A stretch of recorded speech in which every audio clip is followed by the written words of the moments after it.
Estamos en la lección número 30, en Primera de Samuel, capítulo 15, versículos 31 en adelante. Primera de Samuel, capítulo 15, versículo 31 en adelante. Y hemos estado hablando acerca de la desobediencia de Saúl, en cómo la desobediencia de él ha venido produciéndose, que no fue de la noche a la mañana, su rechazo, su abandono de Dios, sino que él decidía qué obedecer y cómo obedecer.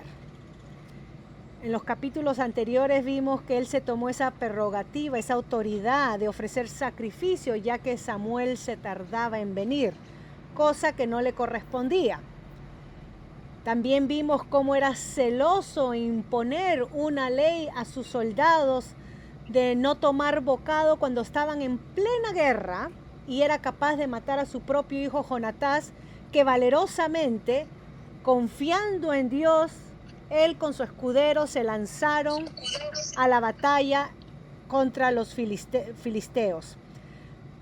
Y él no supo discernir espiritualmente. En este capítulo vemos cómo Saúl se le da una orden, Dios le da una orden a través de Samuel, de radicar sobre la faz de la tierra, eliminar a los amalecitas después de 400 años de ser el aguijón en contra de Israel, de ser el pueblo que peleaba contra Dios.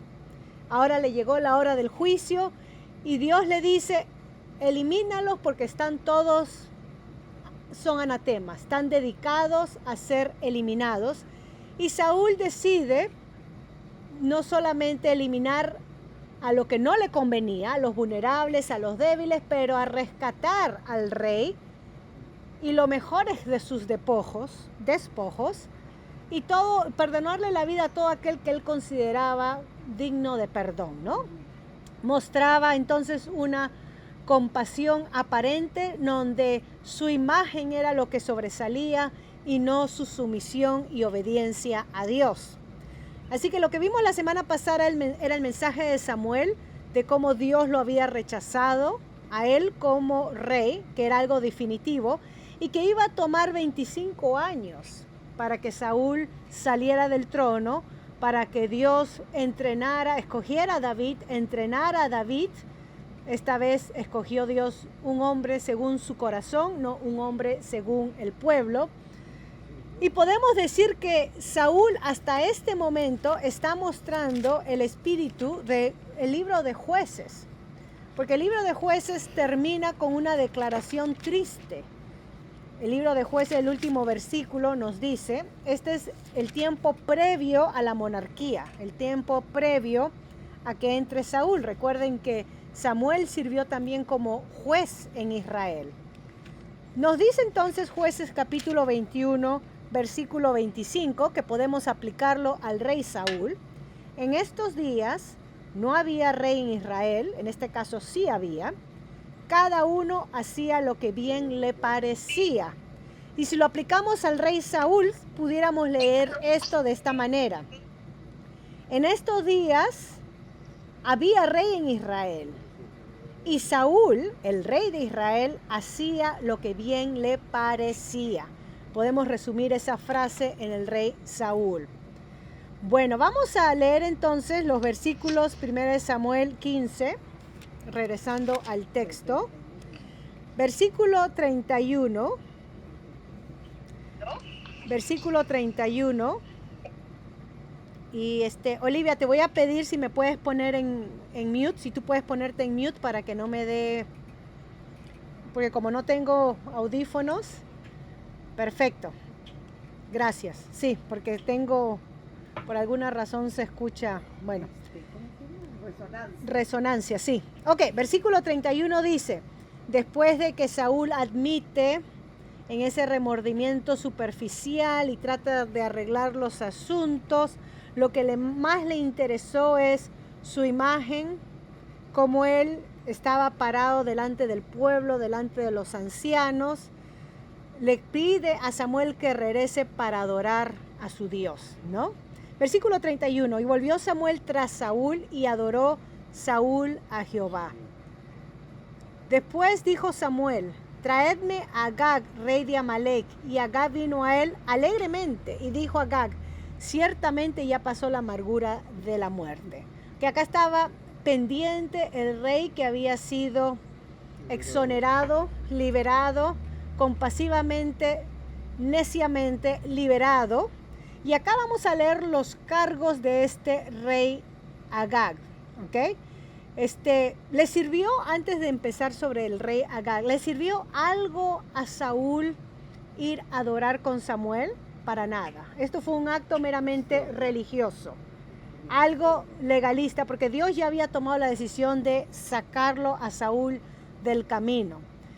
Lo que Saúl ha debido de hacer es quebrantar su corazón orgulloso y obstinado ante Dios, arrepentirse y confesar su pecado. Eso no lo hizo, ¿ok?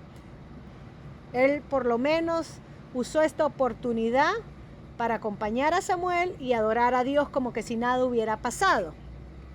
Y ya vamos a ver cuando David peca y escribe sus salmos, y escribe un salmo como: ¿quién podrá pararse delante de la presencia de Dios? El de corazón limpio, el de manos limpias. Por lo menos si Saúl hubiera limpiado su corazón delante de Dios, confesándolo, hubiera podido tener el privilegio de adorar a Dios. Pero acá está adorando a Dios con un corazón inicuo, malo y no arrepentido. Y de esa manera no debemos de adorar a Dios, porque estamos en un sentido burlándonos de su santidad, pensando que, bueno, ya con la ofrenda que dé, o bueno, total voy a ir a adorar y voy a hacer lo que tenga que hacer, pero no hay un cambio de dentro, no hay una transformación de mi vida, no hay un confesar, un arrepentirme, un llanto genuino delante de Dios, donde no se trata de impresionar al otro, sino se trata de estar bien con Dios para que Dios acepte mi adoración.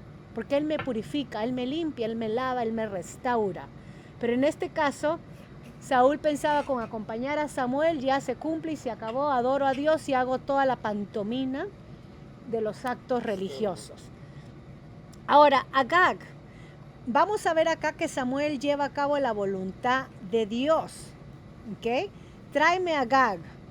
Ahora, este rey, recuerden que acá el asunto no estaba resuelto porque Saúl no había eliminado al rey, había obedecido parcialmente.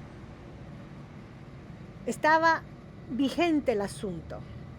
Y Agag entonces, pensando en sí, que la amargura se había pasado, que el peligro había pasado, al ver quizás a Samuel, ese viejo profeta, ¿qué va a hacer? Va a ser más tranquilo, más permisible, ahora podré regresar a casa.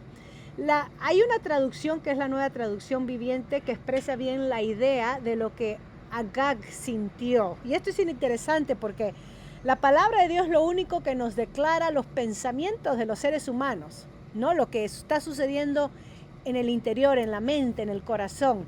Dice así: Agag llegó lleno de esperanza porque pensó: seguramente ya pasó lo peor y he sido librado de la muerte. Literalmente eso es lo que Agag había pensado. He escapado de las manos de un príncipe de guerra, en plena furia de batalla. Ahora, ¿qué más? No voy a sufrir. Es tiempo de paz. Pero miren el cargo que hace Samuel contra Agag. Este es lo deja claro, el cargo, ¿ok? ¿Por qué Dios pedía eliminar a los amalecitas y Agag era el líder, el representante, el rey? Dice: como tu espada dejó a las mujeres sin hijos, así tu madre será sin hijo entre las mujeres. Agag no era un espectador inocente, no era un rey tranquilo que respetaba la vida ajena. Acá estamos hablando que era un rey que se dedicaba a horrorizar, a violentar, era malo, cometía atrocidades, porque dice, dejó a las mujeres sin hijo. Y miren más adelante, Estoy en Primera de Samuel, capítulo 15, versículo 33. Y Samuel dijo, como tu espada dejó a las mujeres sin hijos, así tu madre será sin hijo entre las mujeres. Entonces Samuel cortó en pedazos a Agag delante de Jehová en Gilgal. Agag, el cargo que tiene contra él era que era violento y malvado. ¿Ok? Violento y malvado. Y sacerdote entonces, el Samuel como era sacerdote, y él había oficiado en cientos de sacrificios de animales, Samuel sabía cómo usar la espada, cómo cortar carne. Nunca se dice que había matado a una persona, pero acá lo hace sin dudarlo. ¿Okay? Sin dudarlo, despedazó a Agag. Y lo dice, el texto nos dice algo notable, delante de Jehová. No fue delante de Saúl para mostrarle lo débil, orgulloso que era. No fue delante del pueblo Israel para mostrarles lo fuerte y duro que era Samuel. El texto describe que el acto de obediencia de Samuel fue delante de Dios, en completa obediencia a su Dios. Y era una escena atroz también, ¿okay? Aterradora, pero estamos hablando de un tiempo de guerra y lo que se vive. Versículo 34 al 35 nos habla sobre esta triste y trágica separación entre Samuel y Saúl. Dice, se fue luego Samuel a Ramá y Saúl subió a su casa en Gabá de Saúl y nunca después vio Samuel a Saúl en toda su vida. Y Samuel lloraba a Saúl y Jehová se arrepentía de haber puesto a Saúl por rey sobre Israel. Samuel sabía que no le correspondía ver a Saúl. A Saúl le correspondía arrepentirse y buscar al profeta, ¿no? Para poder buscar el favor de Dios. Quizás si Saúl se arrepentía, no hubiera restaurado el reino, pero hubiera podido restaurar su corazón. Hubiera podido restaurar su vida delante de Dios, que es más importante que lo que él tenía, el reino. Tristemente, Saúl nunca fue a buscar a Samuel hasta más adelante, cuando veamos que fue a ver a una bruja, a una adivina. ¿Okay? Más adelante. Así que no hubo más relación. El texto nos quiere decir que no hubo más relación entre Samuel y Saúl. Y a Samuel le dolió. Samuel lloró por Saúl. Samuel reconoció a Saúl como rey. Samuel era un mensajero de Dios que tenía corazón, que se conectaba con las personas. Samuel no era frío ni apático.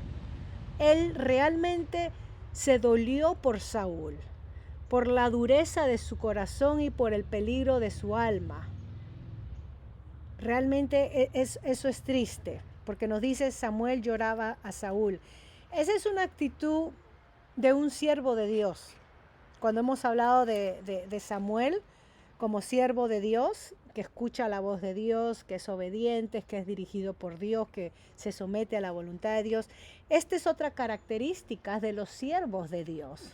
Uno que se lamenta del mal de otros, no uno que se goza del mal de otros, no uno que sardónicamente se burla del mal del otro, no uno que, jaja, qué bien que le sucedió eso, que se alegra de las desgracias de otros, cuando se trata del alma de las personas. Samuel lloraba a Saúl. Entonces vemos la humanidad de Samuel como imagen de Dios, porque en el otro parte nos dice, y Dios se arrepintió de haber puesto a Saúl por rey sobre Israel. Nos dice eso.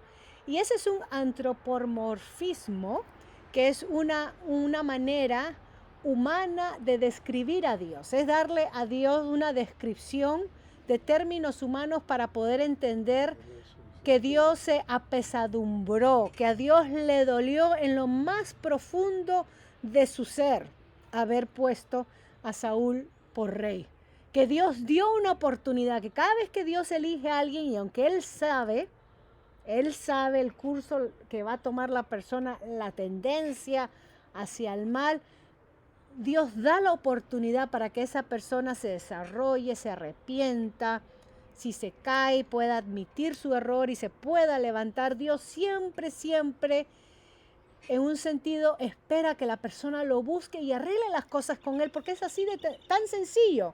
No tenemos un Dios orgulloso, tenemos un Dios benigno. Tenemos un Dios misericordioso, un Dios de amor, un Dios que se compadece y se conecta al dolor humano. Ese es el Dios bíblico que tenemos. No es un Dios apático, frívolo, que se goza cuando nos ve sufrir. Esta es una de las oraciones más hermosas de la palabra cuando habla del dolor profundo de Dios cuando el ser humano, cuando la persona elige un camino mal. Y por lo general, el camino mal es la desobediencia a Él. No estamos hablando de que la persona perdió un negocio porque decidió invertir en algo que no le fue bien y Dios le dolió el corazón. No, esas son cosas superfluas. Dios realmente se aflige cuando la persona es testaruda, necia y no se arrepiente de su mal. Eso le duele a Dios. Y eso nos debe de doler a nosotros. Cuando eso encaramos en nosotros, por lo menos deberíamos de examinarnos y vernos si hay algo de Saúl en nosotros, pero cuando vemos en la vida de otras personas que están sentadas o firmes en sus convicciones de que no han hecho nada malo, de que no es pecado, cuando Dios ya declaró que eso es pecado, que eso está mal, que se autojustifican, que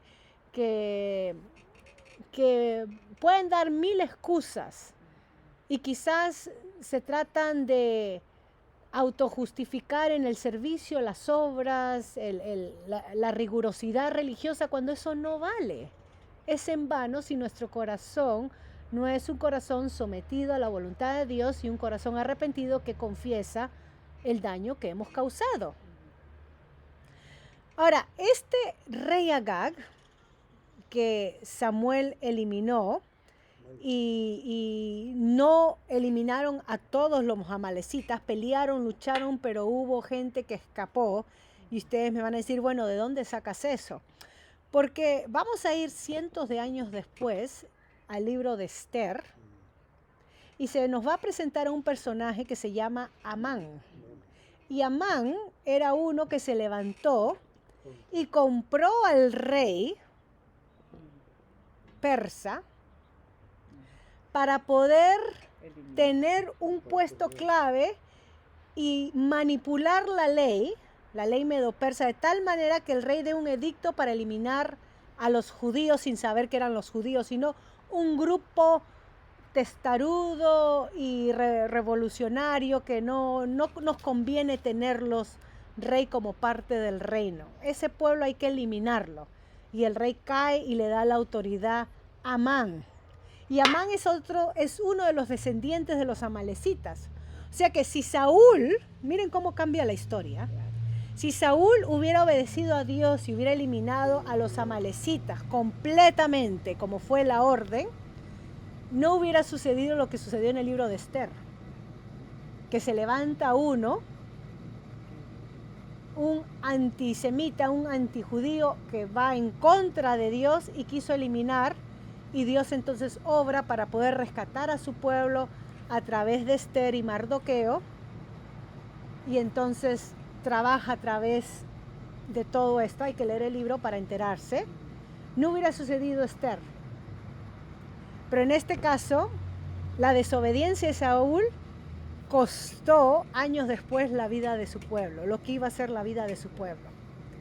Así que muchas veces nuestras decisiones de desobediencia no nos damos cuenta que puede traer consecuencias a largo plazo, quizás no tanto a mí, pero a mis hijos o a mis nietos, por desobedecer a Dios. Y yo egoístamente estoy mirando y pensando en mí, lo que a mí me conviene. Bueno, a mí no me conviene obedecer en este ámbito porque voy a salir ganando y mi imagen va a quedar bien, pero eso va a servir de estorbo de picazón y de espada contra mis hijos y mis nietos. No lo veo así. Mi vista es reducida porque no hay discernimiento espiritual. Así que nosotros los cristianos, en nuestra obediencia a Dios, salimos bendecidos en que estamos bajo el favor de Dios y en un sentido bendecimos a largo plazo a los nuestros. Nuestra obediencia sirve de bendición a largo plazo a los nuestros. Queremos decir lo opuesto con nuestra desobediencia. Causa daño, influye. Y eso lo vamos a ver cuando estudiemos la casa de David. Como la desobediencia de David, aunque él se arrepiente, él toma una actitud diferente a Saúl, tuvo efectos a la generación que se levantó, que era la casa de él. Desastroso lo que sucede en la familia de David.